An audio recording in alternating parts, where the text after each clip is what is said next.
अच्छाई भी अच्छी नहीं है और बुराई तो अच्छी है ही नहीं। गुण दोष द्रसिर दोषः, गुण भी हमें बांधता है और दोष भी हमें बांधता है। इसलिए ना गुण देखना किसी का, ना दोष देखना किसी का। गुण भी बंधन देता है और दोष भी बंधन देता है। आपकी बहू बहुत अच्छी है तो भी आप बहू से प्रेम करोगी और बहू का चिंतन करोगे, मेरी बहू अच्छी, मेरा बेटा अच्छा, मेरा नाती अच्छा, मेरा सब अच्छा है, अच्छा अच्छा अच्छा। और आपकी बहू खराब है, बेटा खराब है, तो भी आप उसी का चिंतन करोगे। बहू खराब है, बेटा उसी की याद आएगी। अच्छा है तो भी याद आएगी और बुरा है तो भी याद आएगी। अब बताइए भगवान की याद आ रही है? नहीं। इसलिए बेटा बहू अच्छे हैं तो भी उन्हें दिल से निकालो, बुरे हैं तो भी दिल से निकालो।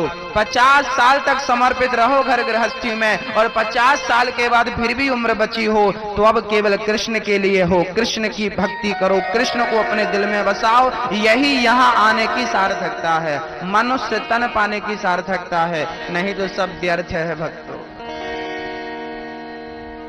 है ना? समझ रही हो मैया? हाँ।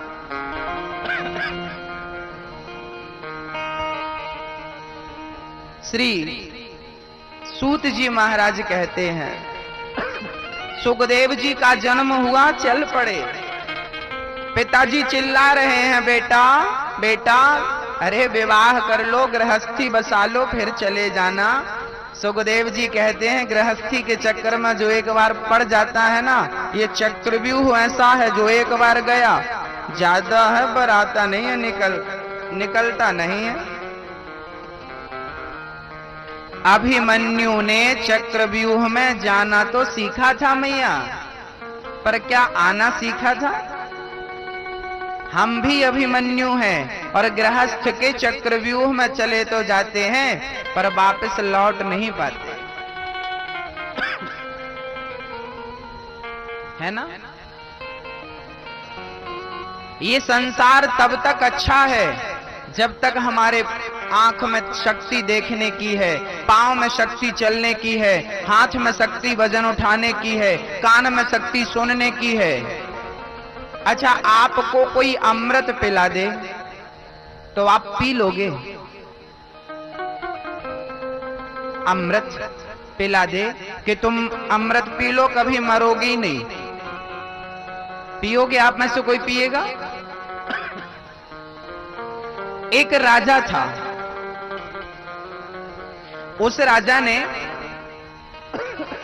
मन में विचार किया कि मैं अमृत पीऊंगा। उसने ऐसे पानी की खोज करी जिस पानी को पीने के बाद कोई मरता नहीं है, अमर हो जाता है। और वो खोज करता करता उस अमृत के पास पहुंच गया। एक जंगल के भीतर एक छोटा सा सरोवर था, उस सरोवर का पानी अमृत की तरह था, जो पी लेता कभी मरता ही नहीं। राजा बड़ा प्रसन्न हुआ, मुझे अमृत मिल गया। वो जाकर पानी पीने वाला था कि सामने से एक गुफा में से एक आदमी निकला और उसने रोका, खबरदार मत पी लेना। क्यों? वो बूढ़ा आदमी था, हाथ कांप रहे थे, आंखों में धुंधला धुंधला दिख रहा था, बोल नहीं पा रहा था, बड़ा बूढ़ा था। उसने कहा, भैया तुम अमृत मत पी लेना। क्यों? बोला, मैंने भी इस सरोवर का पानी पिया, मैं भी अमर हो गया। देखो तो मैं अमर तो हो गया, लेकिन अब मैं भगवान से प्रार्थना करता हूँ, प्रभु मुझे मौत दे दे, इस जिंदगी से मुक्ति दे, मैं बुढ़ापे के शरीर से परेशान हो गया हूँ। याद रखना, जब तक शरीर में ताकत है तब तक ये संसार अच्छा लगता है, शरीर की ताकत खत्म हो जाने के बाद ये संसार अच्छा नहीं लगता। इसलिए जब तक आपके शरीर में ताकत है, शक्ति है, तब तक अपनी ताकत का, अपनी शक्ति का सदुपयोग कर लो और अपनी ताकत को परमात्मा को प्राप्त करने के लिए खर्च करो। मेरी शक्ति कृष्ण को पाने के लिए होनी चाहिए, मेरी ताकत कृष्ण को प्राप्त करने के लिए होना चाहिए, भोगों को भोगने के लिए नहीं, विषयों का सेवन करने के लिए नहीं, किसी की निंदा चुगली बुराई करने के लिए नहीं। मेरी शक्ति कृष्ण की प्राप्ति के लिए होनी चाहिए। तब तो मेरी शक्ति का होना सार्थक है, सफल है ना मैया जी। हाँ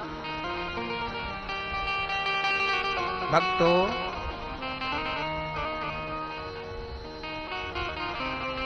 श्री सुखदेव भगवान जंगल की ओर गए। कुछ देवांगनाएं स्नान कर रही थी। श्री सुखदेव भगवान वहां से निकले। उन्होंने वस्त्र धारण नहीं किए, और जब बूढ़े व्यास जी निकले ना तो गोपांगनाओं ने जल्दी से वस्त्र पहन लिए। व्यास जी ने कहा, मेरा जवान बच्चा गया, उसे देखकर तुम्हें लज्जा नहीं आई और मुझे देखकर लज्जित होती हो क्यों? तब उन कन्याओं ने कहा, आपको पता है स्त्री कौन है पुरुष कौन है? आपके बच्चे को यह भी नहीं पता स्त्री कौन है पुरुष कौन है। याद रखना, भगवान की भक्ति वही कर सकता है जो भूल जाए कि मैं कौन हूं। जमाने को तो छोड़ दो, जो ये भूल जाए कि मैं कौन हूं। जब मैं था तब वो नहीं, अब वो है मैं नाय। प्रेम गली अति सांकरी, जा मैं दो न समाए। प्रेम की गली इतनी छोटी है, सकरी है कि इस गली में दो लोग नहीं समाते। या तो आप रहिए या तो भगवान को बिठाइए। जब तक आप अपने आप को खत्म नहीं कर देंगे, अपना अस्तित्व जीरो नहीं कर देंगे, तब तक ईश्वर को कैसे बिठा पाएंगे?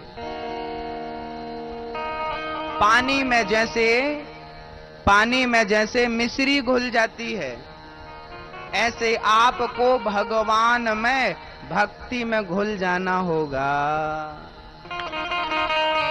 पानी में जैसे मिश्री घुल जाती है, ऐसे आप अपने आप को घोल दीजिए। अहंकार त्याग दीजिए। सुखदेव जी जाकर जंगल में ध्यानस्थ हो गए। व्यास जी ने एक श्लोक अपने शिष्यों को रटाया और सुखदेव जी के इर्द गिर्द पढ़वाया। सुनाओ बेटा। तब उन बच्चों ने श्लोक गाया। भगवान इतने सुंदर हैं। अच्छा, भगवान सुंदर हैं और भगवान की कृपा उनसे भी ज्यादा सुंदर है। सुखदेव जी ने सोचा कि इतना सुंदर दुनिया में कोई है। ध्यान तो खुला, फिर लग गई समाधि होगा कोई। व्यास जी के चेलों ने बताया, गुरुजी सुखदेव जी ने हमें देखा तो था, लेकिन फिर वो आंख बंद करके बैठ गए। तब व्यास जी ने दूसरा श्लोक रटाया। जाओ ये वाला श्लोक सुनाना। क्या श्लोक था? अहो वकेयम तनकाल कोटम जिघांसयापा ययदाप्यसाध्वी लेभे गतिं धात्र्युचितां ततोऽन्यं तं वा दयालुं शरणं व्रजेम। अहो वकीयं स्तनकालकोटम। भगवान कितने दयालु हैं। पूतना मौसी भगवान को मारने आई, अपने स्तनों में जहर भर के लाई, बालक को पिलाकर मार डालूंगी। जो भगवान को मारने आई थी, भगवान ने उसे भी तार दिया। मारने वाले को तार देते हैं, इतना दयालु कौन होगा। भगवान के सामने खड़ी थी एक राक्षसी। जब राम जी गुरु जी का यज्ञ परिपूर्ण करा रहे थे ताड़का, तो राम जी ने एक ही बाण प्राण हर लीना और दीन जानते ही निज पद दीना। अपने घर भेज दिया, परम लोक को भेज दिया। ताड़का को न जाने कौन से गुण पर दयानिधि रीझ जाते हैं। यही सदग्रंथ कहते हैं, यही हरि भक्त गाते हैं।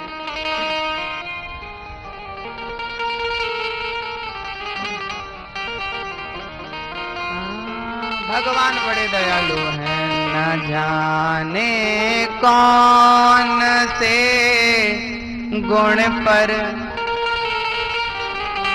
दया निधि रीझ जाते हैं। यही सद्ग्रंथ कहते हैं, यही हरि भक्त गाते हैं। भगवान कब किस पर कैसे दया कर लें, कैसे कृपा कर लें, कोई नहीं जानता। इसलिए सदा भगवान की शरण में रहा करो। कब उनकी कृपा हो जाए, कब उनकी मेहर हो जाए, कोई नहीं जानता। न रोए वन गमन में श्री पिता की वेदनाओं पर, जब राम जी का वनवास हुआ ना, दशरथ जी रो रहे थे, राम मुझे छोड़कर मत जाओ, मैं मर जाऊंगा। पिता रो रहे हैं, पर राम की आंखों में आंसू नहीं थे। क्या हुआ?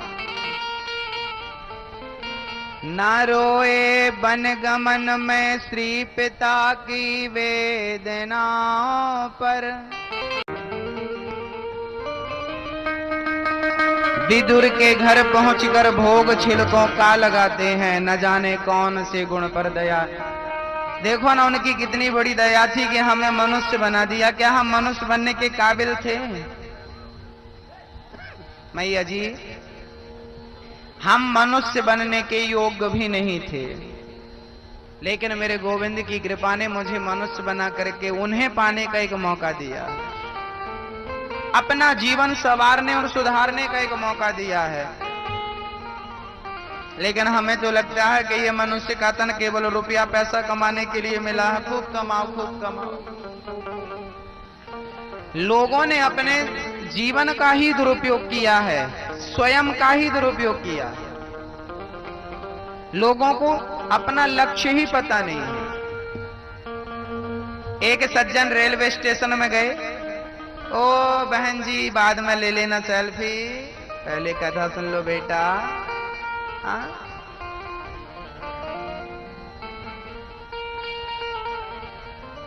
मैया जी, ओ मेरी माँ, ध्यान दो मेरी माँ।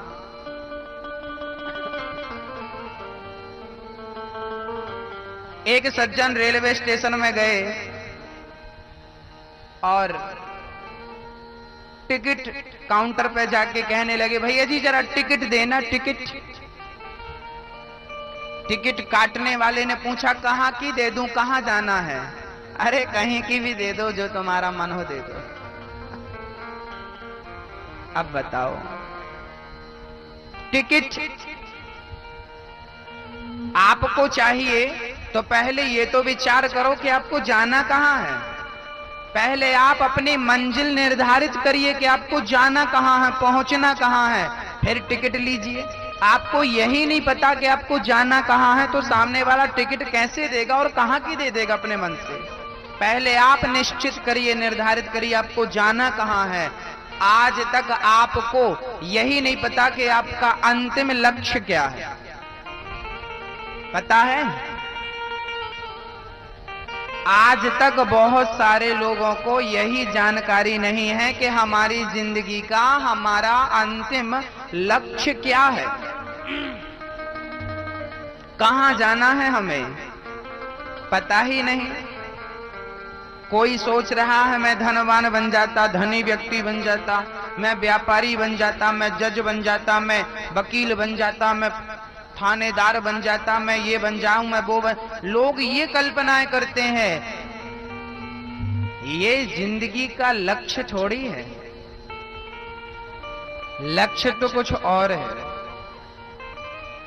जीवन मात्र का अंतिम लक्ष्य है। यदि आपने वहां तक पहुंचकर उस कृष्ण को प्राप्त कर लिया, उस ईश्वर को पा लिया, भगवान को पा लिया, तो पूरी जिंदगी सफल हो गई। बोलो राधे राधे।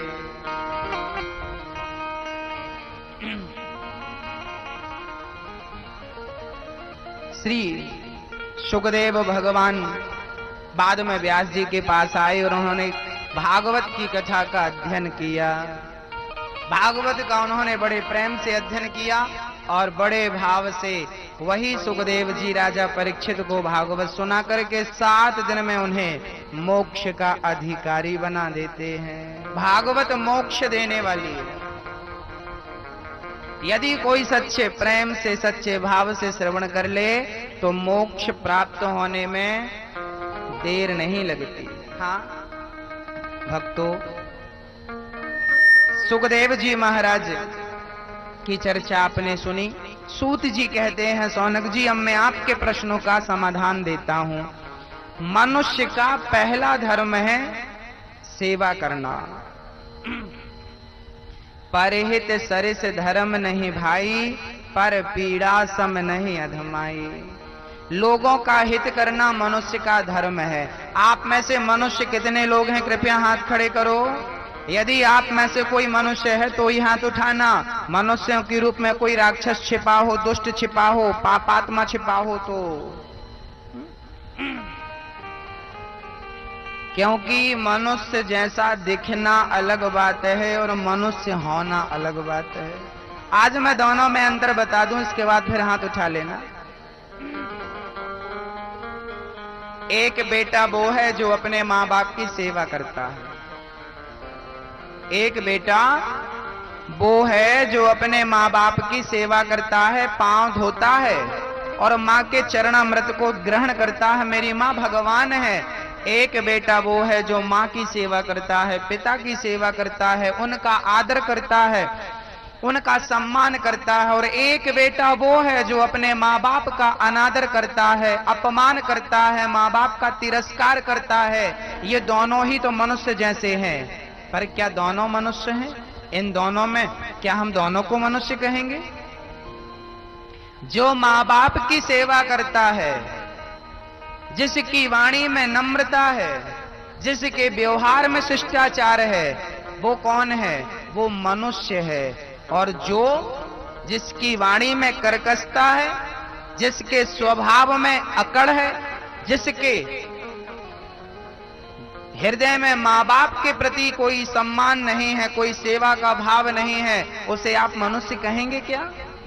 एक बहू वो है जो सास ससुर की सेवा करती है, एक बहू वो है जो सास ससुर का अपमान करती है, पानी भर एक गिलास पानी नहीं देती, एक रोटी नहीं देती। ये दोनों ही तो मनुष्य हैं आपकी नजर में, पर शास्त्रों की नजर में मनुष्य नहीं है। जो माँ बाप की सेवा करता है, जिसके हृदय में प्रेम है, जिसकी वाणी में नम्रता है, जिसके स्वभाव में शिष्टाचार है, बस समझ लेना कि वही मनुष्य है। बाकी दूसरा जो है वो मनुष्य के रूप में छिपा बैठा राक्षस है, दुष्ट है। कपड़ों की दुकान में कितने सारे पुतले खड़े होते हैं। कभी कभी ऐसा लगता है कोई आदमी खड़ा, पर आदमी नहीं होता, आदमी की तरह दिखने वाला पुतला है। ऐसे ही अब आप ही बताओ कि आप इंसान मनुष्य हो कि मनुष्य जैसे दिखने वाले पुतले हो। माँ बाप की सेवा नहीं करना, माँ बाप का आदर नहीं करना, वृद्धों की सेवा नहीं करना, सास ससुर की सेवा नहीं करना, ये सब पुतले हैं। और सेवा करने वाले रियल में मनुष्य हैं। आप कौन हो? इसलिए आप में से मनुष्य कौन है वो हाथ उठाए, जो मनुष्य के रूप में पुतले हैं, दुष्ट हैं। या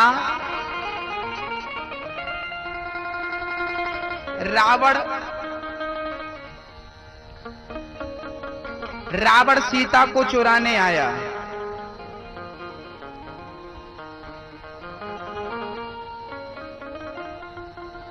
हाँ भक्तों, रावण सीता को चुराने आया तो किस रूप में आया? किस रूप में आया? मैया जी बोलो। साधु। जरा बताइए, क्या रावण साधु था? साधु नहीं था, लेकिन आया किसके रूप में? हाँ, वो साधु नहीं था पर साधु के रूप में आया। ऐसे आप मनुष्य जैसे व्यवहार तो नहीं करते, मनुष्य जैसी आदत तो नहीं है, लेकिन मनुष्य बनने की कोशिश में लगे रहते हो। हम मनुष्य हैं, हम मनुष्य। अच्छा, झूठ बोलने वाले को भी क्या हम मनुष्य कह सकते हैं? बताइए, जो दिन में 10 बार 10-10 झूठ बोले। हमारे यहां तो कहावत कहते हैं, बिल्ली 100-100 चूहे खाए और हज करने जाए। 100-100 चूहे खा करके बिल्ली कहती है मैं हज पर जा रही हूं, तीर्थ यात्रा पर जा रही हूं। चूहा खाना छूटा नहीं, तीर्थ यात्रा करने चली। झूठ बोलना छूटा नहीं और कह रहे हो कि मैं मनुष्य हूं। मैया जी, मनुष्य ही सास बन सकती है, मनुष्य ही ससुर बन सकता है, मनुष्य ही पति बन सकता है, मनुष्य ही पत्नी बन सकती है। हाँ, जो मनुष्य है वो सब कुछ बन सकता है, वो देवता भी बन सकता है, वो भगवान भी बन सकता है, और जो मनुष्य ही नहीं है वो कुछ नहीं बन सकता। इसलिए पहले अपने अंदर की मनुष्यता को जगाइए और मनुष्य बनिए। मनुष्य कहते किसे हैं वो भी सुन लो। किसी के काम जो आए उसे इंसान कहते हैं। पराया दर्द अपनाए उसे इंसान कहते हैं। ये दुनिया एक उलझन है, कहीं धोखा कहीं ठोकर।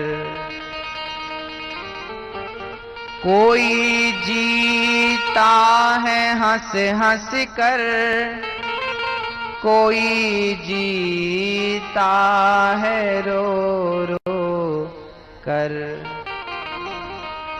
जो गिर कर भी संभल जाए उसे इंसान कहते हैं।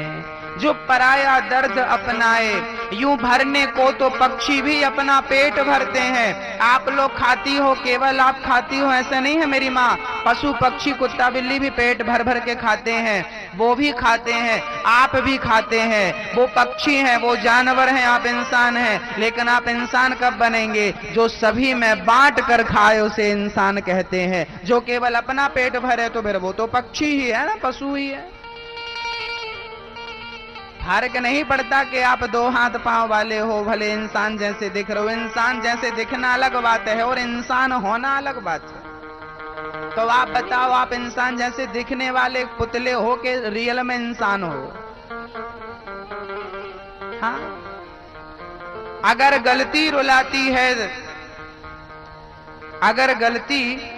है तो नई राहें दिखाती हैं। मनुष्य गलती का पुतला है, ये अक्सर हो ही जाती हैं। जो गलती करके पछताए उसे इंसान कहते हैं। जो गलतियां, देखिए गलतियां सबसे होती हैं, आपसे भी हमसे भी, पर एक व्यक्ति वो होता है जो गलती करके उसे सुधारता है, उसका पश्चाताप करता है। और एक वो होता है जो गलती करके अकड़ जाता, नहीं नहीं नहीं हमने तो गलती नहीं की। वो अपनी गलती स्वीकार ही नहीं करता। ना भक्तों, गलतियां सबसे होती हैं, गलतियां स्वीकार करना सीखो। गलती को स्वीकार करो और उसे सुधार करो, सुधर जानी चाहिए, दोबारा ऐसी गलती ना हो। ये इंसानों के लक्षण हैं, ये लक्षण बतला रहा हूं। मनुष्य किसे कहते हैं? मनुष्य का धर्म क्या है? जिसके अंदर सत्य है, सच बोलता है, जिसके अंदर दया है, जिसके अंदर पीड़ा है, बस वही मनुष्य है। अन्यथा मनुष्य जैसे दिखने वाले पुतले हैं। बोलो राधे राधे। केवल हाथ उठा लेती हो मैया, राधे राधे तो बोलती नहीं हो। बोलो राधे राधे। मनुष्य की परिभाषा दी शास्त्र बहुत हैं, शास्त्रों का सार है 4 वेद। सार क्या है? 4 वेद 6 शास्त्र में बात मिली है 2। सुख दीन है सुख होत है, दुख दीन है दुख हो, ये बात मिली हमें। आप दूसरों को सुख देंगे तो आपको क्या मिलेगा मैया जी? ओ मैया, ओ मेरी माँ यहां देखो, आप दूसरों को सुख देंगे तो आपको क्या मिलेगा? बोलो हाँ, बोलो जल्दी से, क्या मिलेगा? आप दूसरों को सुख देंगे तो आपको क्या मिलेगा? सुख। और आप दूसरों को दुख देंगे तो आपको क्या मिलेगा? हाँ, हम जो दूसरों को देते हैं ना वही हमें मिलता। अब देख लो आपकी, आप लोगों को क्या देते हो। यदि आप दूसरों को गालियां देते हो तो सुनने को भी तैयार हो जाना, क्योंकि वापस वो आएंगी आप तक। जो आप बोते हैं वही काटते हैं, मत भूल जाया करो मेरी माँ। पेड़ बोए बबूल का, आम कहां से आए।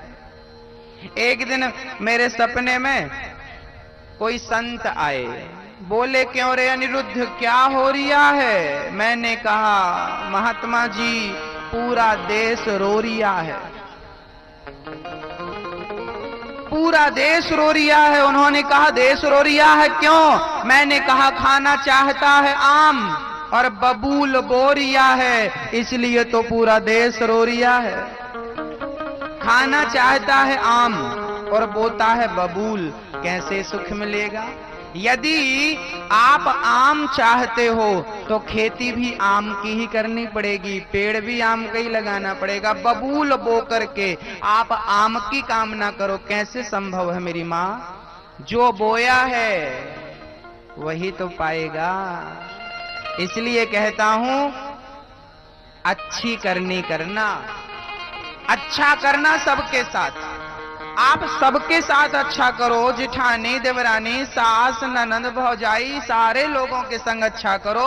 जब आप सबके संग अच्छा करेंगे तो मैं विश्वास से कहता हूं मेरा कन्हैया आपके संग कभी बुरा नहीं होने देगा। विश्वास उन पर रखना। आप कहा करते हैं ना महाराज जी हम सबके संग अच्छा करते हैं पर हमारे संग तो बुरा होता है, ऐसी बात नहीं है मेरी माँ। याद रखना, आम के पेड़ पर ही पत्थर फेंके जाते हैं, बबूल के पेड़ पर आज तक किसी ने पत्थर फेंका हो तो बता दो? फेंका? बबूल के पेड़ पर आज तक किसी ने पत्थर फेंका? क्यों नहीं फेंका? क्योंकि बबूल के पेड़ से पत्थर फेंकेगा तो मिलेगा क्या? याद रखना, जो व्यक्ति गुणों से भरा होता है, अच्छाइयों से भरा होता है, उसी पर उंगलियां भी उठा करती हैं, उसी की आलोचना भी हुआ करती है।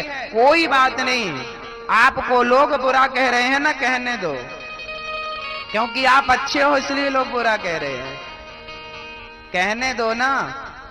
अब इस चक्कर में आप अच्छाई मत छोड़ देना, नहीं नहीं नहीं नहीं हम तो सबके साथ बुरा करते हैं, हमारे साथ बुरा ना। मेरी माँ, आप सबके साथ अच्छा करो। आपके साथ वो क्या अच्छा करेंगे जिनके संग आपने अच्छा किया है? आपके संग तो भगवान अच्छा करेगा ना। वो बैठा ना कन्हैया पालनहार, उस पर भरोसा करो ना। जमाने पर, जमाने से उम्मीद मत रखो, जमाने से अपेक्षाएं मत रखो कि आप हमारे संग अच्छा करेंगे ना, हम आपके संग अच्छा करें, लेकिन इस भाव से ना कि आप भी हमारे संग अच्छा करेंगे। आप हमारे साथ अच्छा करो मत करो, पर हम अपना धर्म निभाएंगे। हाँ, बोलो राधे राधे। भक्तों, श्री सुखदेव भगवान सूत जी महाराज कहते हैं, व्यास जी महाराज ने 17 पुराण लिख डाले, पर व्यास जी को ना शांति नहीं मिली। शांति कब मिलेगी? जब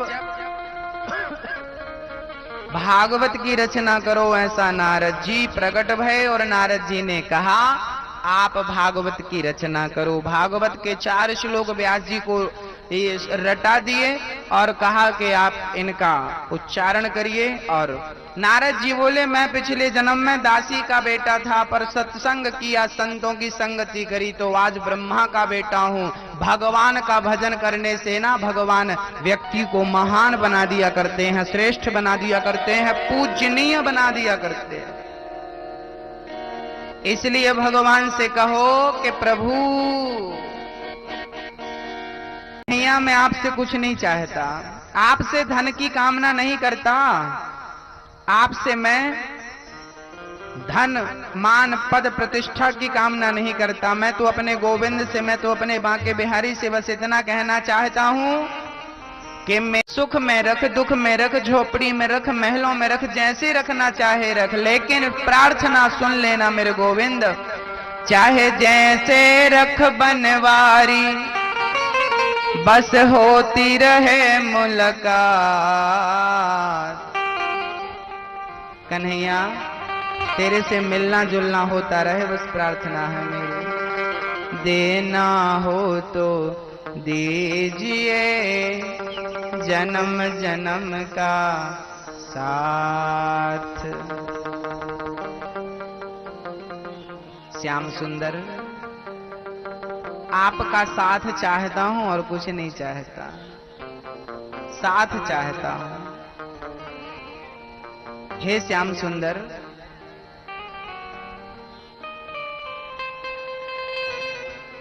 नारद जी महाराज कहते हैं, मैं पिछले जन्म में दासी का बेटा था, लेकिन सत्संग किया तो आज ब्रह्मा का बेटा बन गया। सत्संग हमें श्रेष्ठ ताकि ओर ले जाता है।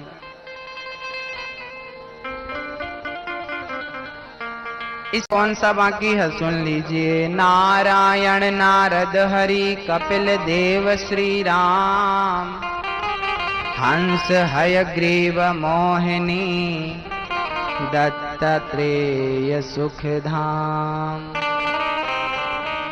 नरसिंह वामन व्यास जी ऋषभ देव कौमार, यज्ञ पुरुष धनवंतरी बुद्ध कल की अवतार। पृथु राजा 12 पुनि कृष्ण चंद्र भगवान, परशुराम मत्स्य कमठ पद्म पुराण प्रमाण। ये 24 अवतारों का बहुत विस्तार से श्री व्यास जी महाराज ने भागवत में वर्णन किया। महाभारत के युद्ध से भागवत की शुरुआत श्री वेद व्यास जी ने की। हाँ, एक दिन भीम भैया ने दुर्योधन को निकाल करके सरोवर से और उसके साथ गदा युद्ध किया भीम भैया ने, और गदा युद्ध के बाद भीम भैया ने परास्त कर दिया दुर्योधन को। दुर्योधन की दोनों जंघाएं तोड़ डाली, धराशायी हो गया दुर्योधन। मौत को पुकारने लगा पर मौत नहीं आई। गुरु द्रोणाचार्य का बेटा अश्वत्थामा आ गया। अश्वत्थामा आ गया। अश्वत्थामा ने दुर्योधन से कहा, दुर्योधन तेरी अंतिम इच्छा क्या है? तू मरने वाला है, बोल, मैं तेरी कौन सी इच्छा पूरी कर सकूं? जो अधूरी है वो इच्छा बोल। दुर्योधन बोला, मित्र मेरी और कोई इच्छा नहीं है, बस एक ही इच्छा है कि मैं पांडवों को मरा हुआ देख लूं, बस इनको मरा हुआ देखने चाहता हूं, यही मेरी इच्छा है। अश्वत्थामा बोला, चिंता ना करो, मैं जाता हूं। चल पड़ा रात्रि के टाइम अश्वत्थामा पांडवों को मारने के लिए। शायद अश्वत्थामा जी भूल गए कि पांडवों के रखवाले तो भगवान है। भक्तों, जिसकी रखवाली स्वयं भगवान करता हो उसे भला कौन हाथ लगा सकता है, कौन मार सकता है? इसलिए जमाने पर भरोसा नहीं, मेरे गोविंद पर अधिक भरोसा किया करो। यदि बचाने वाला तू है तो मारेगा कौन? और मारने वाला ही तू है तो फिर बचावेगा कौन? दुनिया वालों से ज्यादा भरोसा अपने गोविंद पर रखना चाहिए, जिसने हमें जन्म दिया है, जिसके द्वारा आज हम मनुष्य बने बैठे हैं। वो भगवान क्या हमारे साथ अभी नहीं है? ऐसा नहीं है। 24 घंटे ईश्वर हमारे संग होता है। कोई इस चीज को महसूस कर लेता है, कोई महसूस नहीं कर पाता। भक्तों, अश्वत्थामा गए, पांडवों की जगह उनके बच्चों को पांडव समझ लिया और द्रौपदी के 5 बच्चों का सर काट लिया। अश्वत्थामा ने 5 का सिर काट करके लाया और दुर्योधन को दिखाया। दुर्योधन, देख तेरे बच्चों, तेरे दुश्मन के मैंने सर काट दिए। 5 सिर लेकर आया हूं, देख।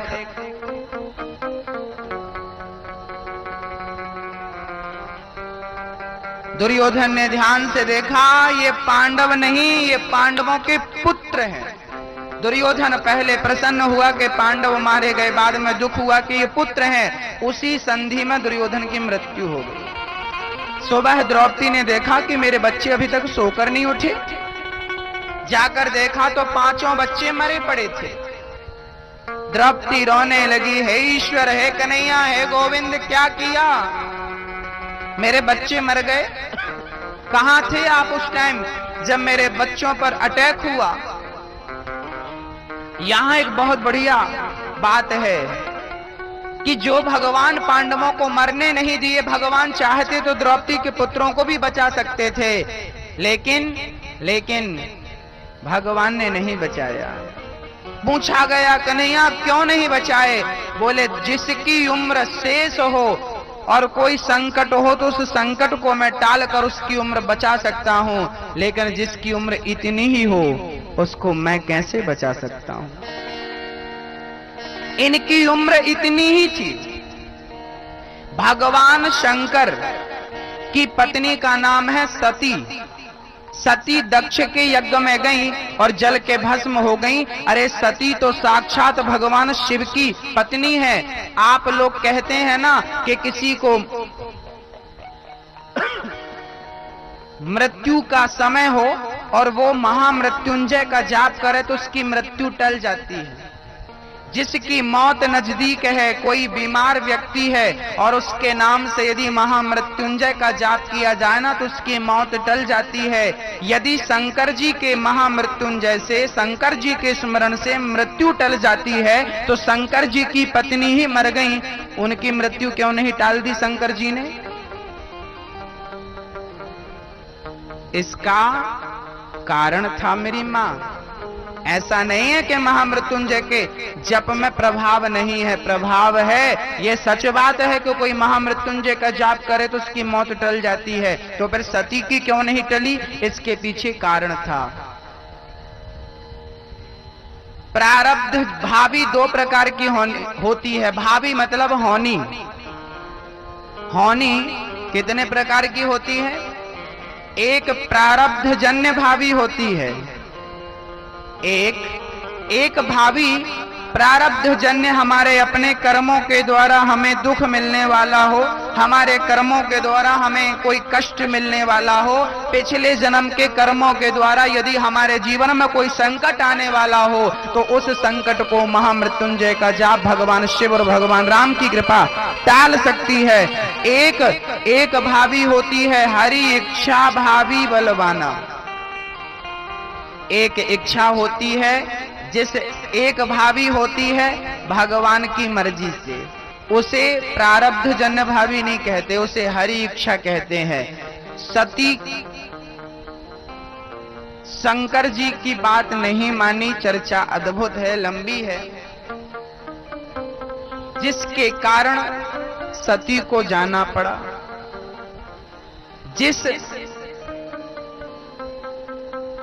जिसमें भगवान की इच्छा है, भगवान की इच्छा है कि इसे मरने दो, तो फिर उसे ना शिव जी बचा सकते हैं, ना ब्रह्मा जी बचा सकते हैं, ना कोई देवता बचा सकता। और जिसे भगवान ही बचाना चाहे तो उसे फिर कोई मार नहीं सकता। द्रौपदी के 5 बच्चों की उम्र उतनी ही थी, इसलिए भगवान ने उन्हें बचाया नहीं। 5 बच्चे मारे गए। बच्चों का हत्यारा दुर्योधन अश्वत्थामा भाग रहा था। द्रौपदी के दर्द को देखकर अर्जुन ने प्रतिज्ञा ले ली, द्रौपदी तेरे बेटे के हत्यारों को तेरे सामने लाकर मारूंगा। चल पड़े अर्जुन कृष्ण को सारथी बनाकर अश्वत्थामा को पकड़ने के लिए। अश्वत्थामा के रथ के सामने कृष्ण ने अपना रथ खड़ा कर दिया। डर गया अश्वत्थामा और उसने मारने के लिए, अश्वत्थामा ने दुर्योधन को मारने के लिए ब्रह्मास्त्र चला दिया। ब्रह्मास्त्र जब आया तो चरणों में गिर पड़े, अर्जुन कन्हैया बताओ मैं क्या करूं। जब आपके जीवन में संकट आए और जब आप समझ ना पाए कि मुझे क्या करना चाहिए, तब भगवान के चरणों को पकड़ लेना चाहिए, भगवान ही आपका मार्ग प्रशस्त करेंगे। जब तुझसे ना सुलझे तेरे उलझे हुए धंधे, तो भगवान के इंसाफ पे छोड़ दे ऐ बंदे, वही तेरी मुश्किल आसान करेगा। जो तू ना कर सका वो भगवान करेगा। जो तेरे से हो पाए वो तू कर, जो तेरे से ना हो पाए तो भगवान को शरणागति कर दे। शरण में चले जाओ भगवान की। भैया जी, जब पुलिस वाले किसी अपराधी को पकड़ते हैं तो अपराधी डर जाता है और वो अपने आप को सरेंडर कैसे करता है जानते हो? कैसे करता है? आतंकवादियों को हमारे जवानों ने घेर लिया तो आतंकवादी सरेंडर कैसे करता है? दोनों हाथ उठा दे, हाथ उठा लिया।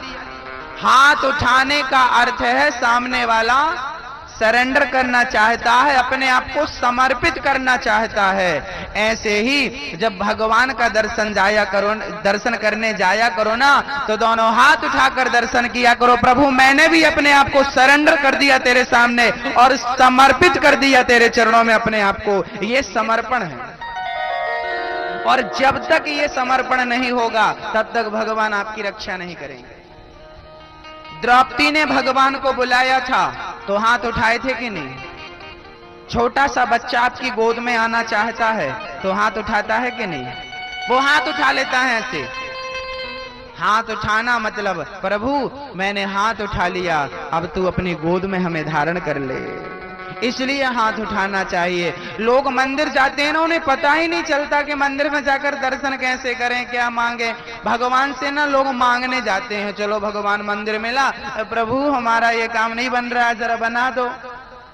ऐसा लगता है भगवान कोई आपके सेवक हैं, नौकर हैं कि आपने आदेश दे दिया प्रभु हमारा ये काम हो जाना चाहिए और नहीं हुआ तो आपने किया नहीं।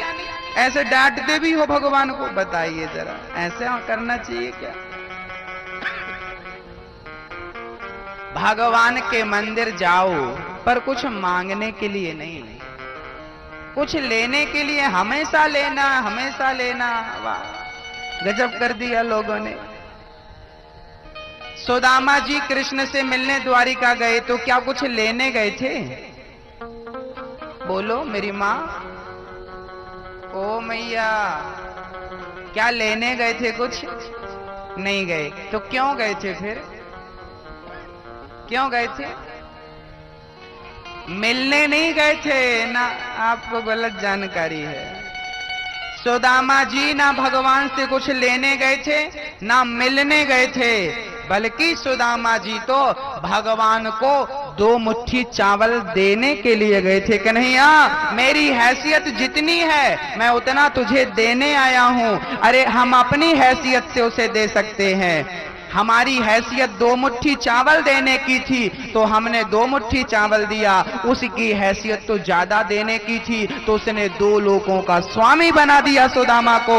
आप अपनी हैसियत से दीजिए, वो अपनी हैसियत से देगा। देना तो सीखो पहले, देना नहीं सीखोगे तो पाओगे कैसे? इसलिए मेरी मां, इसलिए पहले क्या करना है? देना सीखना चाहिए। सुदामा ने 2 मुट्ठी चावल दिए, भगवान ने सब कुछ दे दिया। भगवान को आप मंदिर में जाइए तो इस भाव से नहीं कि भगवान मुझे कुछ दें, कभी भगवान का हाल चाल पूछने चले जाया करो। प्रभु जी दिन भर खड़े रहते हो, ठीक तो हो ना? ये प्रेमा भक्ति है। यदि आप मंदिर के भगवान को पत्थर समझते हो तो फिर वो पत्थर, उसे काय की थकावट, वो तो पत्थर है भैया। लेकिन यदि आप भगवान समझते हो तो कब से खड़े हैं भगवान, आपको कभी दया नहीं आती उनके ऊपर? बताइए, मंदिर में जो बैठा है वो कौन है? पत्थर है कि भगवान है? आप क्या समझते हो? मैया जी बोलो मेरी माँ, कौन है वो? वो भगवान है, वो भगवान है। और भगवान यदि है तो भगवान को भी तो सुख दुख होता होगा, है ना? कब से खड़े हैं? कभी कभी जाया करो प्रभु। कब से खड़े हो? थोड़ा बैठ लो। वो मंगला सुमंगला की चर्चा आती है ना। वृंदावन में 2 बहनें थीं, नाम था एक का नाम था मंगला, एक का नाम था सुमंगला। मंगला सुमंगला दोनों यमुना के उस पार से सब्जी बेचने के लिए वृंदावन जाया करती थी। वृंदावन की गलियों में सब्जियां बेचा करती थी। ले लो सब्जी। उनकी सब्जी पूरी बिक गई एक दिन, और पास में कथा हो रही थी तो उन्होंने सोचा चलो आज थोड़ी देर कथा सुन लेते हैं। पीछे मंगला सुमंगला प्रेम से बैठ करके कथा सुनने लगी। कथा सुनने लगी तो गुरुजी ने कथा में बताया भगवान बड़े सुंदर हैं, बड़े दयालु हैं, भगवान बड़े कृपालु हैं। तो मंगला सुमंगला दोनों बहन रोने लगी। ओहो, हम तो बड़ी बड़ी अपवित्र हैं, हम तो बड़ी अधम हैं, भगवान कभी हमें मिलेंगे कि नहीं? मंगला सुमंगला दोनों उठकर चली गईं और रास्ते भर चर्चा करती गईं। क्या भगवान हमें कभी मिलेंगे? क्या भगवान हमें कभी दर्शन देंगे? क्या भगवान की कृपा हमें कभी? मंगला बोली, सुमंगला ये भगवान कहाँ रहते होंगे? वो इतनी भोली थी दोनों कि उन्हें जीवन में पहली बार कथा सुनी और पहली बार उन्हें पता चला कि भगवान जैसा कुछ होता। मंगला बोली भगवान हमें कभी मिलेंगे? सुमंगला बोली सुनो, हमने सुना है कि भगवान ना साधु संतों के पास होता। उन्हें ये नहीं पता था कि ये मंदिर में भी होता है, कण कण में भी होता है। उनने कहीं सुन लिया कि साधु संतों के पास भगवान होता है। मंगला सुमंगला यमुना के किनारे रोज घर से अचार रोटी बांध कर लाती थी। तो आज सब्जी बेचने के बाद वो लौटने लगी तो अपने अचार और रोटी खा रही थी। उसी समय के बाबा जी आ गए। मंगला बोली देखो महात्मा आ रहे हैं, हो ना हो भगवान इनके पास तो मिलेंगे ही मिलेंगे। अब बाबा जी बड़े जल्दी में थे। बाबा जी ने यमुना के किनारे अपनी झोली रखी, अपने कपड़े उतारे और जंगल की ओर लोटा लेकर चले गए। हाँ, बाबा जी।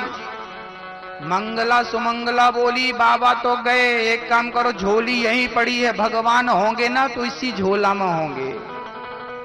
मंगला सुमंगला दौड़ी दौड़ी गई और बाबा की झोली खोलकर देखा तो बाबा की लंगोटी, बाबा के झोली में चंदन, गोपी चंदन था, थोड़ी सा कुमकुम था, रोली, ये सब था। अरे बाबा के पास तो भगवान नहीं है। तभी एक छोटा सा झोला और नजर आया। अच्छा इसके भीतर होंगे। उसको निकाला तो ढेर सारे कपड़े निकले। बाद में एक छोटा सा स्टील का डिब्बा निकला, इतना सा। मंगला बोली हो ना हो इसी के अंदर भगवान होंगे। सुमंगला ने डिब्बा खोला और जैसे ही डिब्बा खोला तो छोटे से लड्डू गोपाल जी इतने से, ओ मिल गए भगवान, जय हो भगवान की। यही भगवान है, बाबा ने कितना अत्याचार किया। भगवान को कोई डिब्बे के भीतर रखता है? मंगला सुमंगला रोने लगी, राम राम राम राम। बाबा कितना डरा धमका के भगवान को अपने पास रखता। देखो इनकी टांग टेढ़ी है। मंगला बोली, प्रभु जी अब आप डिब्बे के बाहर हो, जरा पांव हाथ सीधा कर लो, बहुत अकड़ गए होंगे, सीधा करो अपना पांव। भगवान ने नहीं किया। मंगला बोली, अच्छा अकड़ गया होगा, लाओ मैं ही कर देती हूँ। भगवान को पकड़ा और जो लड्डू गोपाल जी का एक पांव टेढ़ा होता देखा होगा, लड्डू गोपाल जी का पांव पकड़ा और सीधा करना चाहा तो पांव सीधा हो गया। और भगवान जी लड्डू गोपाल जी पहले तो छोटे थे, पांव सीधा होने के कारण बड़े हो गए। अब मंगला ने देखा, ओ हो, अपनी अचार रोटी थोड़ी सी बची थी खाने के बाद, अचार रोटी में अचार लगाया। प्रभु कब से आपको बाबा जी ने खिलाया नहीं होगा, लो जरा अपना मुंह खोलो, खाओ खाओ। अच्छा उसने ये नहीं सोचा कि ये पीतल है।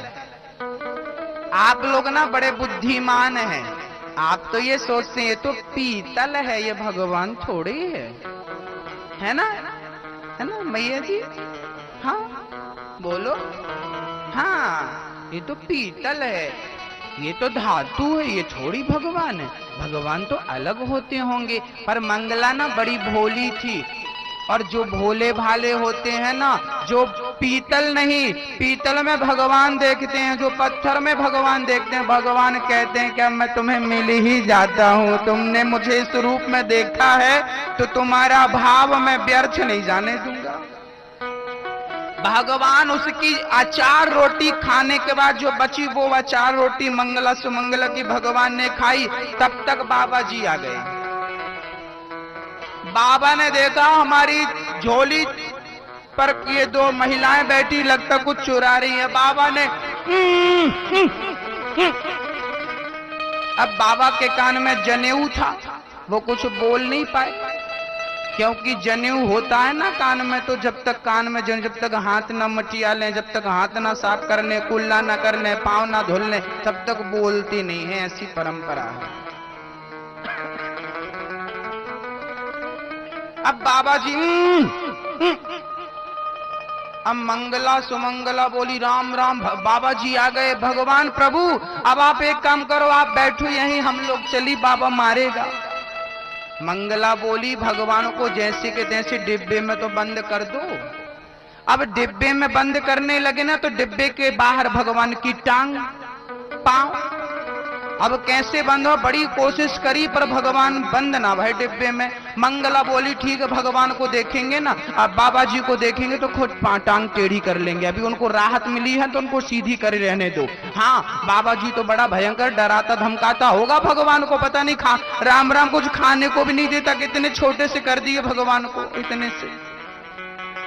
मंगला सुमंगला अपनी टोकनी लेकर भागी और बाबा जी आए, और बाबा जी ने जब देखा और चंदन बिखरा पड़ा, लंगोटी बिखरी, सब समेटा, देखा तो डिब्बा खोला, डिब्बा तो खोला पर भगवान का पता नहीं था। खोजा तो भगवान पड़े मिल गए जमीन में, और जब देखा तो भगवान की टांग सीधी। बाबा जी को बड़ा आश्चर्य हुआ, राम राम ये भगवान की टांग कैसे सीधी हो गई? मैं तो बचपन से पूजा कर रहा हूं, आज तक कभी सीधी नहीं देखी, इनका पांव कैसे सीधा हो गया? अब बाबा जी ने सोचा कि इनके पांव कैसे सीधा हो गया। तभी मंगला सुमंगला बोली, बाबा जी इतना मत डराया करो, आपके चक्कर में उन्होंने पांव सिकोड़ लिए थे, वो तो हमने पकड़ के सीधे करवाया, तब उन्होंने सीधा कर लिया। अब बाबा जी को पता चला, राम राम राम राम राम राम, मेरी जिंदगी निकल गई, इन्होंने पांव नहीं सीधा किया और इन लोगों के कहने से सीधा कर लिया। प्रभु अब तो भगवान बाबा जी को समझ में आ गया कि भगवान को जीवन भर लेके ढोने से कोई फायदा नहीं, भगवान से प्रेम ना हो तो सारी पूजा व्यर्थ है, और प्रेम है तो सारी पूजा सफल है, सारा सार्थक है। तो भगवान से क्या होना? प्रेम होना। आप कैसी पूजा करते हैं?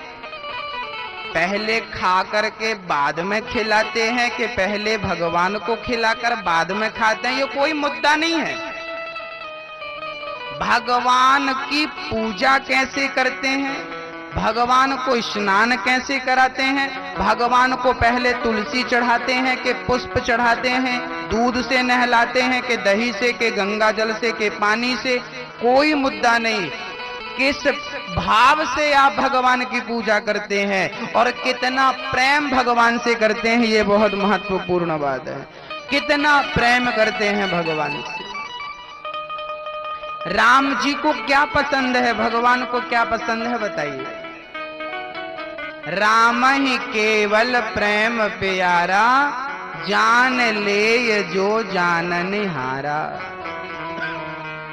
राम जी को, मेरे गोविंद को क्या पसंद है मेरी माँ? ओ मैया जी, क्या पसंद है? माखन मिश्री में अटकी हो। अरे राम, हम पूछा करते हैं भगवान को क्या पसंद है, लोग कहते हैं माखन मिश्री। अरे राम, इतना बोलने के बाद भी अभी तुम नहीं समझे तो क्या बताएं। मेरी माँ, भगवान को माखन मिश्री पसंद नहीं है, भगवान को भक्त का सच्चा प्रेम पसंद है। प्रेम है तो माखन मिश्री खाएंगे और प्रेम नहीं होगा तो कैसे खाएंगे? दुर्योधन के 56 भोग में क्या माखन मिश्री नहीं थी? अरे उसने रखा था माखन मिश्री, क्या खाए भगवान? बेदुरानी के घर छिलका खाए पर उसके 56 भोग नहीं खाए। जहां प्रेम होगा वहां बासा भी खा लेगा भगवान, कल की रोटी भी खा लेगा। और जहां प्रेम नहीं होगा वहां 56 भोग नहीं देखेगा। तुम अपना तुम्हारे पास रखो। मेरी माँ का मूल है दया, हमें कभी नहीं छोड़नी चाहिए। दया सदा करो। जब आप दया करेंगे तो ईश्वर आपको याद करेगा और वो आप पर भी दया करेगा। जब आपने किसी पर दया नहीं की तो भगवान आप पर क्यों दया करेगा? दया धर्म का मूल है। धर्मात्मा वही है जिसके भीतर दया है। पाप मूल अभिमान। पापी कौन है? बोले अभिमान करने वाला पापी है। आप बताइए, आप में से कोई अभिमान करता है? कई लोगों को ना अभिमान रहता है, मेरे पास ये है, मेरे पास वो है, इसका अभिमान। तो सबसे बड़ा पापी कौन है? बोले अभिमानी सबसे बड़ा पापी है। तुलसी दया न छोड़िए, जब तक घट में प्राण, जब तक घट में प्राण। द्रौपदी माँ है और माँ तो ममता की मूर्ति होती है ना। बच्चे कितने भी नालायक हों, कैसे भी हो, पर माँ तो बच्चों पर सदा दया करती है, सदा दया रखती है, दया का भाव रखती है। माँ का दिल सबसे अलग है। माँ तो माँ होती है। आप में से कौन कौन अपनी अपनी माँ को प्यार करता है? अपनी माँ को प्यार कौन कौन करता है?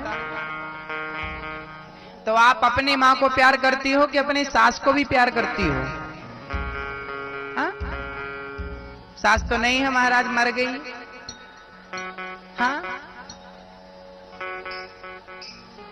तो आपने सेवा नहीं करी तो जल्दी मर गई बेचारी। सेवा करी होती तो अभी जिंदा रहती। आपकी माँ मतलब आपकी सास ही आपकी माँ है। आपकी अपनी जन्म देने वाली माँ तो आपको दान कर दिया, कन्यादान कर दिया। अब आप पर उसका कोई अधिकार तो रहा नहीं। बोलो हाँ या ना? हाँ? मैया जी, हिंदुस्तान में जितने भी तलाक होते हैं ना, बेटी तलाक ले लेती है या दे देती है, बेटियों के घर बर्बाद हो रहे हैं। इसमें 80% माँ बाप जिम्मेदार हैं। लड़की की माँ जिम्मेदार है, लड़की का बाप जिम्मेदार है। लड़की का ही घर बर्बाद करने वाले उसके ही माँ बाप होते हैं। 80% हमने केस ऐसे देखे हैं। ये मेरा रिसर्च नहीं है, ये एक गणना हुई थी पूरे देश में, अखबार में ये बात आई थी, मैंने पढ़ा था। लड़की की माँ फोन कर करके, बेटी कैसी हो, कोई तकलीफ तो नहीं है? माँ बहुत तकलीफ है, सुनते नहीं है हमारे पति, माँ की सुनते रहते। बेटी मेरे इतना दहेज दी, आजा। कल बोरिया बिस्तर बांधा, बेटी आ गई। अब वहां से सास फोन कर रही, बहू राखी पर गई थी, अभी तक नहीं आई। नहीं, मैं नहीं आऊंगी। क्यों नहीं आओगी? तुम अच्छी नहीं हो, ध्यान नहीं रखती हो। नहीं आऊंगी। अब मां बात कर रही, ला हमारी बेटी को इतना तकलीफ देने के लिए तुम्हें भेजा था, इतना मनमाना धन दिया, फिर भी तकलीफ दे रही हो। ये लड़की की मां बोल रही है, अरे मेरी मां, तूने कन्यादान कर दिया है, और याद रखना मेरी मां, ये पैसा आपने दान कर दिया, यहां चढ़ा दिया। अब दान कर दिया है तो दान देने के बाद क्या इस पर आपका कोई अधिकार बचा? बोलो। नहीं, ये दे दिया, अब मैं इसे क्या करूं? अब मैं इसका कुछ भी करूं, ये आपने दे दिया, आपको देने का फल मिल गया। लड़की का कन्यादान दान कर दिया बेटी को, जब दान कर दिया तो फिर उस पर अधिकार क्यों जमा रही हो? हाँ, बेटी पर यदि अत्याचार हो तो माँ बाप ससुराल पक्ष को प्रेम से समझा सकते हैं, बेटी का पक्ष ले सकते हैं। बेटी के माँ बाप हैं, बेटी को कष्ट में कोई माँ बाप नहीं देख सकता, पर बेटी का ही पक्ष आप समझें कि बेटी हमारी अच्छी है, ससुराल की गलती है। ना, आपकी बेटी भी तो कहीं ना कहीं गलत हो सकती है, लेकिन आपकी बेटी, उसकी गलती क्यों देखोगी? वो सामने वाले की नजर आती है। ऐसी लापरवाहियों के कारण बहुत सारे केस बिगड़ जाते हैं और बच्चों की जिंदगियां बर्बाद हो जाती हैं। शादी कर दी, लड़की ब्याह दी। पहले के जमाने में तो माँ कह के भेजती थी, बेटी तेरी डोली उठ रही है इस घर से, अब उठेगी तो अर्थी उठेगी तेरी, तू यहाँ कभी वापस नहीं आएगी अपने माँ बाप का दिल दुखा के, मतलब सास ससुर का, अपने पति का दिल दुखा के। ऐसा पुरानी बातें थी ये, अब कहां तक ये सत्य है ये ईश्वर जाने। इसलिए बेटी को अपने पास मत रखा करो। जितने दिन बेटी माँ बाप के पास है, उतने कर्जे में जा रहे हैं माँ बाप। दान देने के बाद तुमने दान दी हुई वस्तु को घर में रखोगे तो पाप नहीं लगेगा? ठीक है, 2 दिन ठीक है, 4 दिन ठीक है, 10 दिन खुशी राजी मर्जी है तो सब खुशी है, सब बढ़िया है। लेकिन राजी मर्जी नहीं है, वहां पति चिंता में है, सास चिंता में, मेरी बहू आई नहीं, और यहाँ भैया आप सब समझ रहे हैं।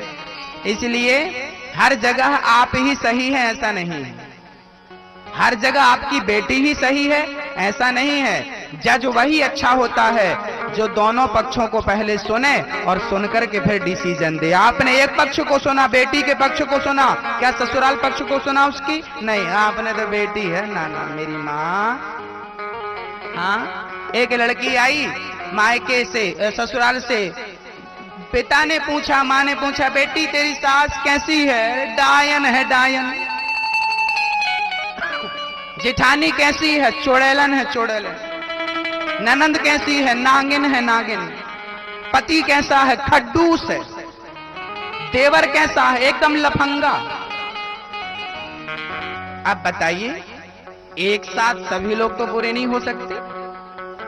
ये तो सास को भी बुरा कह रही है, जिठानी को भी बुरा कह रही है, ननंद को भी बुरा कह रही है, देवर को, पति को भी। इसका अर्थ है वो बुरे नहीं है, यही बुरी है। कोई तो होगा अच्छा। यदि आपको सब बुरे दिख रहे हैं तो बुराई उनमें नहीं, बुरा जो देखन में चला बुरा ना मिलिया। कोई जो दिल खोजा आप ना, हमसे बुरा ना हम बुरे हैं। दूसरों की बुराइयां देखने के पहले स्वयं की बुराइयां देखनी चाहिए कि हम कितने अच्छे और कितने बुरे हैं। हाँ मैया, द्रौपदी माँ है और माँ किसी का दिल नहीं दुखाती। अपनी सास की सेवा, ससुर की सेवा, अपने माँ बाप की सेवा करना। अपने माँ बाप के लिए, आपके माँ बाप के लिए एक बढ़िया सा भजन मैं आपके बीच में ला रहा हूँ। जैसा कोई हो ही नहीं सकता। हो सकता है क्या? माँ की जगह कोई नहीं ले सकता। माँ की आंखें दर्द करने लगती है बच्चों के लिए रोते रोते। रात रात भर रोलाते हैं बच्चे, तो माँ रात रात भर जागती है और बच्चों को चुप कराती है। पूरी रात दिन भर काम करती है और रात में बच्चों को सुलाने के लिए जागती है। जाग जाग करके बच्चों को सुलाया है। किसी किसी को तो गुस्सा आ जाता है, यार कितना रोते हैं बच्चे, पर माँ ना कभी गुस्सा नहीं करती, हृदय से लगाकर थाप दे करके सुलाती है। हाँ, आंखें सूज जाती हैं जब बच्चे नहीं होते ना, तो भगवान के दर पे जाके माँ मन्नतें मांगती है। माँ भगवान मुझे एक बेटा दे दे, एक बेटा दे दे। एक एक बेटे के लिए माँ तरसती है, रोती है, गिड़गिड़ाती है। और वही बेटा जब बड़ा हो जाता है, पैदा होकर, वही बेटा अपने माँ बाप को आंख दिखाता है, माँ को आंख दिखाता है। तब माँ सोचती होगी कि इसके लिए मैंने मन्नतें मांगी थी, आज ये बड़ा होकर आंख दिखा रहा है। अरे जिस माँ ने आपको जन्म दिया, उस माँ की एक बूंद दूध की कीमत भी इस दुनिया में कोई चुका नहीं सकता। माँ के एक बूंद दूध की कीमत ना मैं चुका सकता, ना आप चुका सकते। औरों की क्या कहें, माँ का कर्जा कौन चुका सकता है? जिस माँ की आरती उतारना चाहिए था, आज वो माँ परेशान है। बेटों के होते हुए आज माँ रो रही है, कितना बड़ा दुर्भाग्य है। बहुओं के होते हुए माँ बाप दो दो वक्त की रोटी के लिए परेशान है, कितना बड़ा दुर्भाग्य है। आप में से क्या कोई ऐसी बहू यहाँ बैठी है जिस बहू के होते हुए उसके माँ बाप बुढ़ापे में बना करके खाते हैं? बहुएं अपना बना बना के खाती हैं और बूढ़ी माँ हाथ पांव नहीं चलते फिर भी बनाकर खाने पर मजबूर है। तुम्हें दया नहीं आती अपनी सास पर? जब तुम अपनी सास की नहीं हो सकी, तो क्या तुम भगवान की हो पाओगी? और भगवान तुम्हारी सुनेगा कभी? कितने भी व्रत उपवास कर लो, माँ बाप को पानी नहीं पिला सके और वहां जाके शंकर जी को लोटा भर जल चढ़ाते हो, खुश हो जाएंगे? माँ की दुआ कभी खाली नहीं जाती। माँ ध्यान से सुनना मेरी माँ, आप भी माँ हो और मैं आपकी माँ की बात कर रहा हूँ, आपकी सास की बात कर रहा हूँ। कहते हैं माँ की दुआ कभी खाली नहीं जाती। ध्यान देना मेरे भाइयों, आप लोगों की माँ तो आपको प्यार करती होगी, तो क्या आप भी करते हो अपनी माँ को प्यार? माँ की दुआ कभी खाली नहीं जाती, ये बात भगवान से भी टाली नहीं जाती। बर्तन मांज करके 4 बच्चों का पेट भर देती है माँ, पर 4 बच्चों से एक बूढ़ी माँ पाली नहीं जाती। कितना दुर्भाग्य है। मेरा बेटा होना सफल कब होगा? आपका बेटा होना सफल कब होगा? जब आपकी माँ आपके सर में हाथ रखे और कहे कि मेरे बेटे जैसा भगवान सबको बेटा देना। जब माँ आपके सर में हाथ रख कर कहने लगे कि मेरे बेटे जैसा भगवान सबको बेटा दे, तब आपका बेटा होना सफल होगा। नहीं तो पानी में डूब करके मर जाना। अपने माँ बाप का बहुत ख्याल रखना, अपने माँ बाप को अपने बच्चों की तरह रखना, क्योंकि बूढ़ा और बच्चा एक समान होता है। आपके 2 बच्चे होंगे तो आप दोनों बच्चों का पालन कर लेती हो ना। बच्चे बिस्तर में छिछी करते हैं, सुसु करते हैं, आपको घिन तो नहीं आती ना? तो फिर माँ बाप कभी बिस्तर पकड़ लेते हैं दुर्भाग्य से, और कभी वो बिस्तर में ही मलमूत्र त्यागते हैं, तो फिर आपको दुर्गंध क्यों आती है? आप जब छोटे थे तब आप भी तो यही करते थे। आपकी माँ ने तो साफ करके आपको स्वस्थ अच्छी जगह पर सुलाया था, लेटाया था। पता नहीं कौन सी घड़ी किसके जीवन में आ जाए, कौन सा समय किसके सामने आकर खड़ा हो जाए, कब किस दिन को देखना पड़ जाए। इसलिए घृणा मत करिए, ना ना बदबू है, गंदगी है ना। इंसान में ही भगवान को देखना सीख लो। जिसने इंसान में भगवान को देख लिया, भगवान स्वयं उसे देखने के लिए आते हैं कि ये भक्त कैसा है। सब में मुझे देखता है, सब में मुझे देखता है, सब में। अपनी माँ से बहुत प्यार करिए, अपने पिता से बहुत प्यार करिए, उनकी जगह कोई नहीं ले सकता। अपने सास ससुर से बहुत प्यार करिए, बहुत सेवा करिए, बहुत सेवा करिए। जब चले जाते हैं ना वो, तब हमें रोना आता है कि बताओ, जब तक थे तब सेवा नहीं करी, अब रोने से क्या फायदा। लोग ना मरने पर रोते हैं, मैं थोड़ा दूसरे सिद्धांत का व्यक्ति हूं। कोई मर जाए ना तो मुझे रोना नहीं आता है, मैं मरने पर नहीं रोता। मुझे लगता है कि मैंने जीते जी इसका कितना साथ दिया है, मैंने जीते जी इसको कितना प्यार किया है। यदि जीते जी मैंने इसका साथ नहीं दिया, मैंने जीते जी इसको प्यार नहीं किया, मैंने इसकी मदद नहीं करी, तो उसके मरने पर क्या मुझे रोने का अधिकार है? मैं क्यों रोता हूं किसी के मरने पर? क्या मैंने उसका साथ दिया? याद रखना, रोने वाले तो बहुत मिल जाएंगे, पर मेरे जिंदा में मेरा साथ देने वाले, मेरे कंधे से कंधा मिलाकर चलने वाले कम मिलेंगे। इसलिए साथ देना सीखिए, कंधे से कंधे मिलाकर चलना सीखिए। मेरे आंसू पहुंचिए, दूसरों के आंसू पहुंचना सीखिए। अरे मेरे मरने पर तो मेरे दुश्मन भी आंसू बहाएंगे। याद रखना, जब मैं मरूंगा ना, तो मेरे मरने पर मेरे दुश्मन भी आंसू बहाएंगे।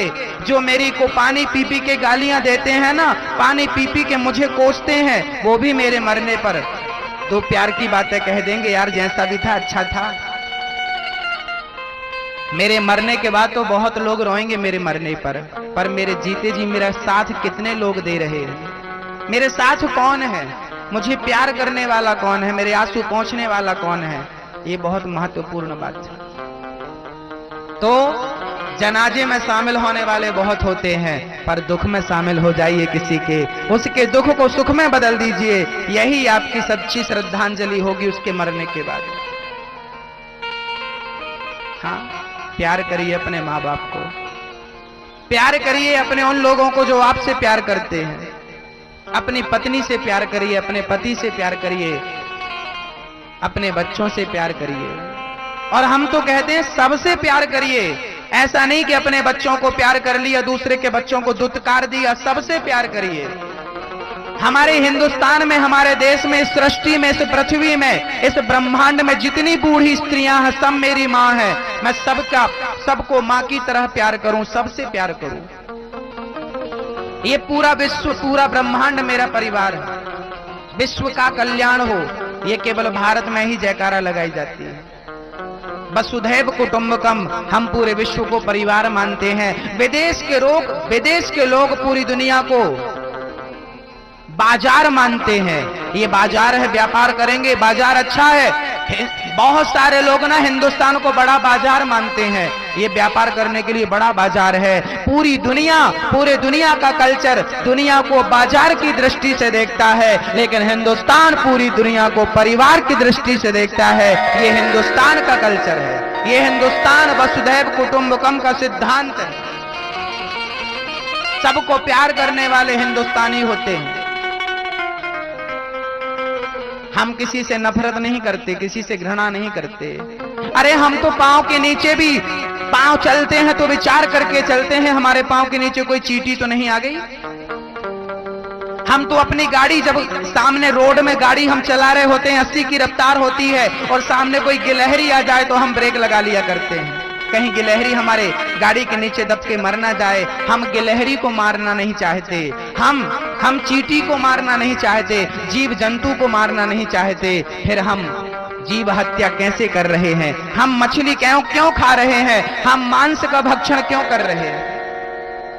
हम जीव हत्या क्यों कर रहे हैं? अहिंसा के पुजारी हैं। मारना ही है तो अपने अंदर की बुराइयां, काम, क्रोध, लोभ, मोह, जो अंदर की बुराइयां है, छल है, कपट है, उन्हें मार भगाओ ना। मेरी माँ, उन्हें मार भगाइए, उनको तिलांजलि दे दीजिए, जाइए। द्रौपदी माँ है, कन्हैया कहते हैं माँ है। हाँ, पाहि पाहि महायोगिन देव देव जगतपति। उत्तरा चरणों में गिर पड़ी, कन्हैया मेरे बच्चे को बचा लो। लोग कहेंगे जिन पांडवों की रखवाली आपने करी उनके वंश में कोई पानी देने वाला नहीं बचा। भगवान ने उत्तरा की बात समझ ली और उत्तरा के गर्भ में प्रवेश करके भगवान ने उत्तरा के गर्भ की रक्षा की।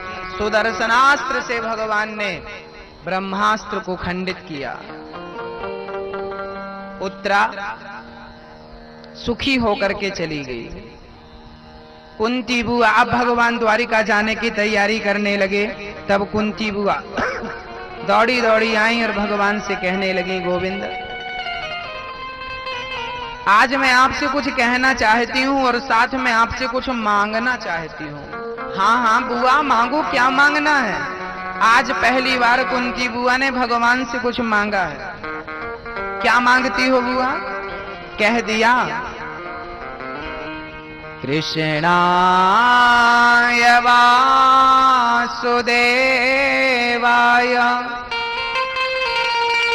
देवकी नंदनाय च नंद गोपी कुमाराय गोविंदाय नमो नमः।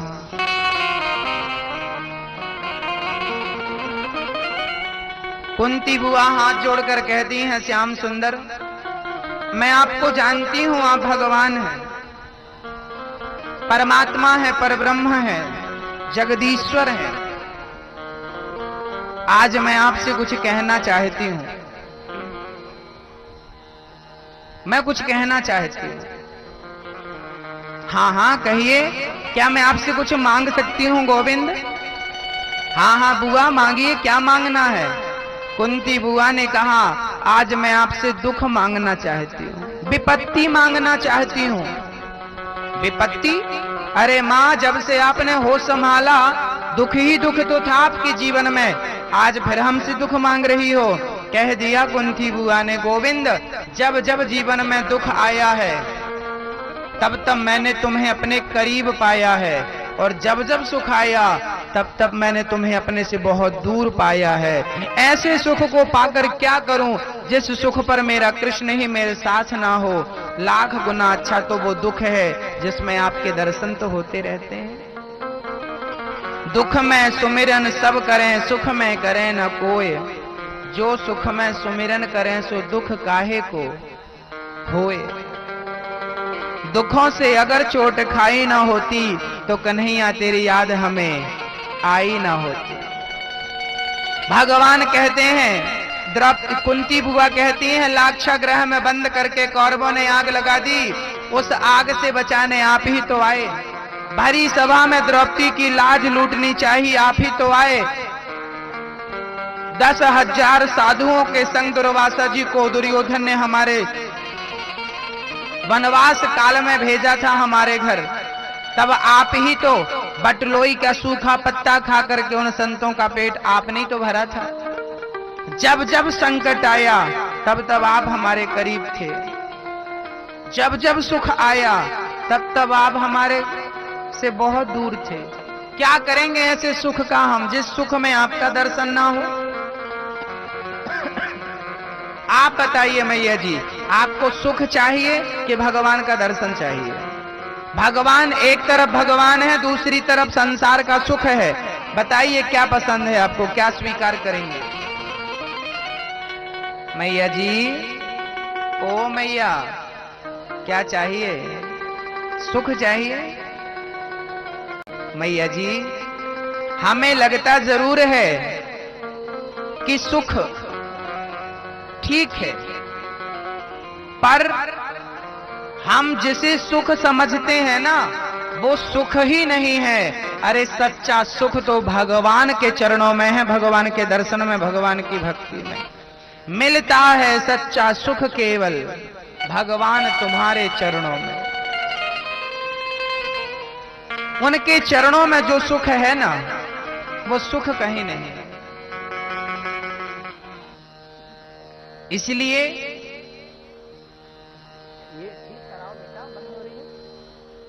भगवान के श्री चरणों में अनंत अपार सुख है। भक्तों,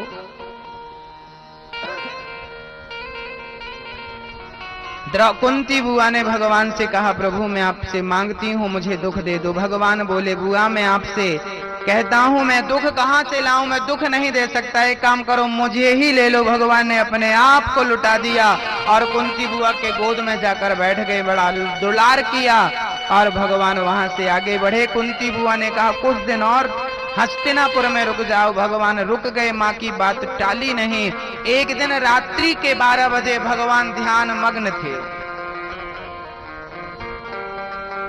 भगवान ध्यान में डूबे थे, चिंतन कर रहे थे। रात के 12 बजे धर्मराज युधिष्ठिर जी आ गए। युधिष्ठिर जी ने कहा, अरे कन्हैया, सारी सृष्टि आपका ध्यान लगाती है, सारा ब्रह्मांड आपका चिंतन करता है, ये आंख बंद करके आप किसका ध्यान कर रहे हैं, आप किसका चिंतन कर रहे हैं? तब भगवान श्री कृष्ण मुस्कुराए, भैया महीनों से बाणों की सैया पर लेटे पितामह भीष्म मेरा चिंतन करते हैं, तो मैं भी अपने भक्त का ही चिंतन किया करता हूं। वो मेरा नाम जपते हैं, मैं उनका नाम जपता हूं। मैं पितामह भीष्म का चिंतन कर रहा हूं। देखो, पितामह भीष्म ने कई दिनों से बाणों की सैया पर लेट करके कृष्ण को याद किया। ऐसा नहीं है कि मैं कष्ट में हूं, मैंने इतनी भक्ति करी तो मुझे कष्ट क्यों मिला। अरे कष्ट सुख दुख तो कर्मों के अधीन है। सुख दुख का ईश्वर से कोई लेना देना नहीं है।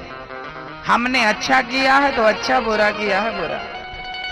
भीष्म पितामह ने पिछले जन्म में, पिछले कई जन्मों पहले एक सर्प को कांटों के ढेर में फेंक दिया था और वो कई कांटे सर्प को चुभे और वो तड़प तड़प के मर गया।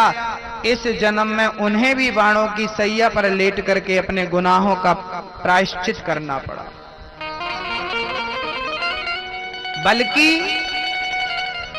बल्कि पितामह भीष्म ने एक नारी का वस्त्र खिंचते हुए देखा और चुप्पी साध कर बैठे रहे।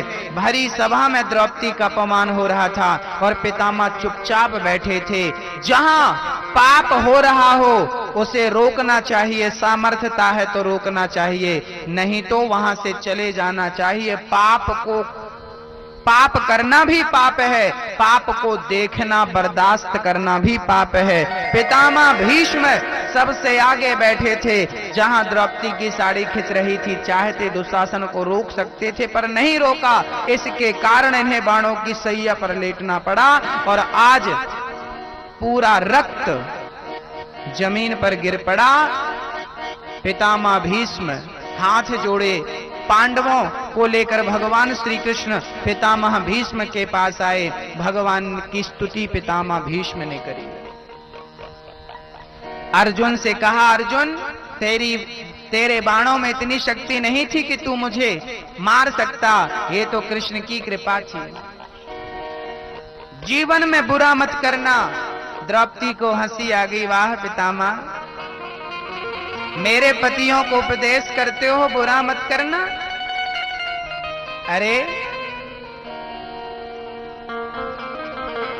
भरी सभा में मेरा अपमान हो रहा था, आप सबसे आगे बैठे थे, क्या आपने मेरी रक्षा करना उचित नहीं समझी?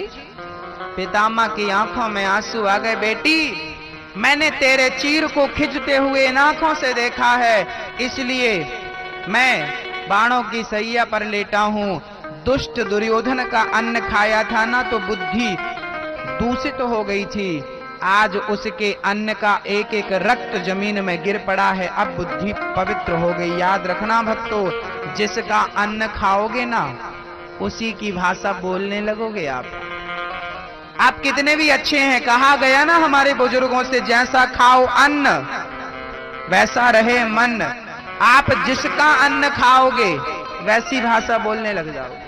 इसलिए खान पान शुद्ध होना चाहिए। क्या खाना है क्या नहीं खाना, ये विचार होना चाहिए। आजकल लोग बिना विचार के खा लेते हैं, कुछ भी खा लेते हैं।